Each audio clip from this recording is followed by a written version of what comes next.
So this is another truck video. So everybody knows I've been pulling my Jeep with the V6 Silverado. And, you know, it does an okay job. Not as good as I would like. It's not, I mean, on the interstate it's fine. I mean, the V6 truck did fine on the interstate. It's the stop and go, the hills, the stuff like that, like the slower hills, like Highway 231, where I'm driving 55 miles an hour, 60, and I have to go up a hill for a very long time. And oh, I got a neighbor coming, sorry, but I don't like looking like I'm talking to myself while people are driving by.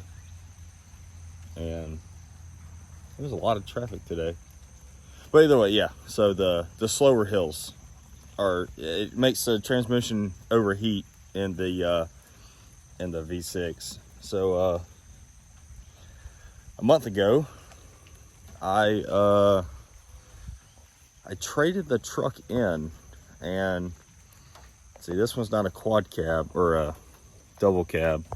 It's a crew cab. It's a good old 25 HD. Of course, I bought a full drive truck with a brush guard. You know, imagine that. It's similar truck, just it's 1 year older. It's a 2015, not a 2016. It's in no way perfect. I mean, absolutely no way perfect. It's got some dents, got some scratches, missing some paint. It's got 110,000 miles on it. It's hit a deer, and the ranch hand saved the front end. Didn't really save the plastic on the bumper, and the ranch hand actually kissed the truck a little bit right there. Definitely kissed on the other side. It's an LT. The last one was an LT, but this is an LT1. The last one was an LT2. Yeah, seats are kind of messed up. Still got power, everything, but I got the basic radio, normal center console. These are not heated seats, thank God, because Chevrolet heated seats suck. They hurt my back, they hurt my butt. Chevrolet heated seats suck. Actually, better yet, Fords do too. Heated seats in general are not comfortable for me, but you know, that's personal opinion. I had a toolbox chilling in the woods over there, so I just threw it on here. I don't know why I didn't do it in my other truck. But yeah, so now I'm in a 6.0 V8. But story doesn't stop there. I bought the 2500 so I wouldn't be running into transmission issues with the half ton. I was somewhat scared of running a half ton V6 with all the transmission issues Chevy's had. So I was like, let me upgrade to a 2500, you know. I got it for a decent price, you know, 110,000 miles didn't scare me for a 2500. But today's Sunday. Today's my 1 month mark with this truck. Wednesday, my torque converter went out. I bought this truck to have an easier time pulling and to not have as many transmission issues, and torque converter went out. So what happened was, I was leaving church and I hopped on the highway and a car came over the bridge, so I sped up pretty fast, and I got about a mile down the road and I realized my RPMs are still at three grand. I'm like, you know what, this truck should not be at 3 grand going 55 miles an hour. And some time goes by and I get on a slower road and I notice it's not shifting like it should. So I was like, something's wrong. I dropped it in the manual mode, which it was in M6. I hit down button the fifth, still didn't do anything.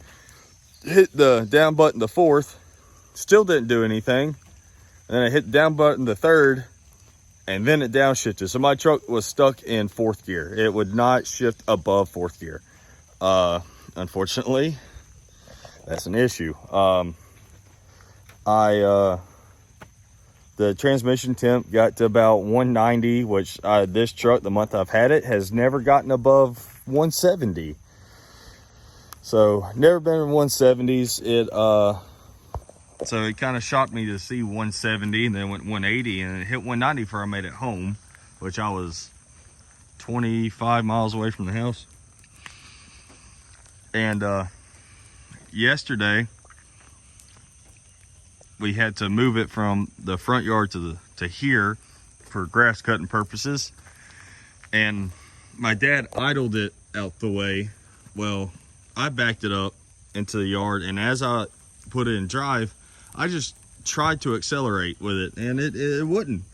It only went at idle speeds. Even if I gave it, you know, idles at 500, I put it to about 1200, still didn't speed up. So torque converter's gone. And I know I might get some flack if anybody watches this, but I assumed with the reliability of the 2500s and how many of them you see on the road and how little you hear people have issues with them, I did not get a warranty with this truck. The warranty was about $3,000, and I was going to finance it in. So I was like, you know what, I didn't want to bump my payment up anymore. I was like, I'd be fine with no warranty. And here we are a month later. I needed that warranty. But granted, the fix is cheaper than the warranty. Hopefully this is a one and done issue with this truck. Because if that's the case, if it is a one and done issue, then, you know, I save money by not buying the warranty, because then you had to think the interest rate on top of the money that was for the warranty. It, you know, I ended up paying $5-6 grand for said warranty, and if I don't ever use the warranty, then I just waste my money. But you know, that's a risk you take. Good news is I have money to fix the truck. I just didn't plan on doing it. We're in this predicament now. So yeah, the transmission issues live on into the gas burning 2500s, which just has a 6L90 in it, and the diesel trucks have an Allison 1000, and the Allison 1000s are the ones that don't have any issues. And the day my transmission went out in this truck, the Facebook groups, apparently everybody's transmission went out in the same day, because there's 5 other people with 2500s that lost a transmission Wednesday. Tough break. I started researching 6L90, and apparently it is a common issue, just like the half tons, except I can tow more weight for, you know, but either way, I still have the same issues. So, and I contacted the dealership, like, do y'all have like a 30-day, you know, some dealerships offer like 30-day guarantee on any vehicle, buy, you know, whatever. Yeah, Larry Puckett does not have that. I did tell him no to the warranty because I didn't need one with a 2500, and here I am. Wednesday, today's the 9th, so this is my 1 month with the truck, and it went out 4 days ago. And now, yeah, so, you know, it is what it is. You know, I got to get over this. I have an event with that thing next weekend, and now I have to see what transmission shop says. Everybody's closed 4th. Like, the week of the 4th, every transmission shop, it seems like in Alabama, at least around Elmore County, is shut down. So they all took a week off. They just turned their phones off and said, we'll be back to work on the 10th. So here I am, truck sitting. The hardest part about this is not knowing how much it's going to cost me. I pretty much know how much it costs to get a half-ton transmission rebuilt, but the 3/4 tons, no idea. Hopefully I can get away with just a torque converter, but I know that that's probably not going to be the case. It's probably going to be a full rebuild. Lord help me if it has to be a full transmission. It should not have to be, though.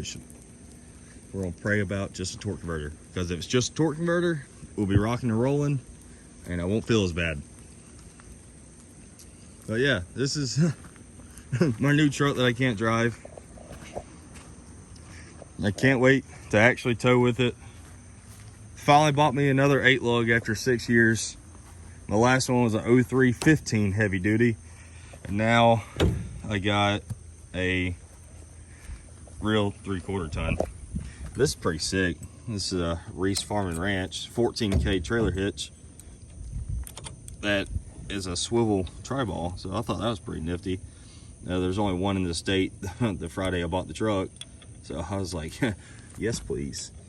I got this one because my lawnmower trailer is a little low to the ground, so the 5-inch drop is only necessary for the smaller trailer. Otherwise I could probably just stick a straight tri-ball in it like I did my Chevrolet half-ton, which I got in there.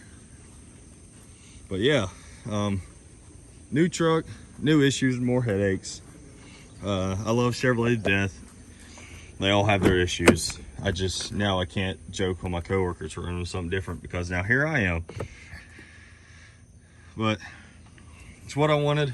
I just wish I had the radio like in my last truck. That's the only thing I wish this truck had. And tow mirrors. I wish I had tow mirrors. But my nephew has tow mirrors off this body style on Avalanche, and he wants these, so we're just gonna swap. So I'll have tow mirrors eventually. But yeah, new truck update. I reckon that's all I got. I mean, it's a clean truck besides the dents and scratches, which, you know, it's got 110,000 miles, and it was basically a work truck. The dealership let me keep my mat, which was cool. He's like, well, we didn't factor in the mat. You know, we don't count that. So if you want to keep it, you can keep it. I'm like, well, both 6.5 foot beds. I mean, the boxes are damn near exactly the same. Same dimensions, basically same body style, just 2,500. But yeah, no backup camera on the 15s neither. That kind of sucks. So I have no backup camera, no tow mirrors. Which if I had the tow mirrors, it'd be nice, because these little mirrors, it's just, when I have them set for traffic, I don't really have them set for backing up. So, you know, it is what it is. Of course, you know, had to get the brush guard. Kind of sucks that the ranch hand ended up kissing the, it kissed it right here too. But it kind of sucks that the ranch hand kissed the corner of the truck. Makes me question the dependability of the wrench hand. I also think that it's leaned back too, so I don't know. I might pull the wrench end off, fix the lower valence, because she's there's just a little metal bracket on the bottom. It's pushed backwards and it ripped the plastic. So really, if I just get a new lower valence, I have to take the brush guard off to fix it. So I'll do that eventually. After I get back from transmission shop, we're gonna put tow mirrors on it. Hopefully I get it back from transmission shop next week if everything goes well. And then we're gonna possibly tow that thing to another tunnel ride that apparently is one of the most popular videos on my channel. So I was paranoid last time about that thing taking on water. So hopefully that gets fixed. If that does take on water, it can get home, no issues. And there, we actually have a car hauler now, so that's great. But yeah, that's it for the new truck update. Hopefully tomorrow I get some good news about when I can have this thing fixed and how much it's going to cost. But till next time, I'll see y'all.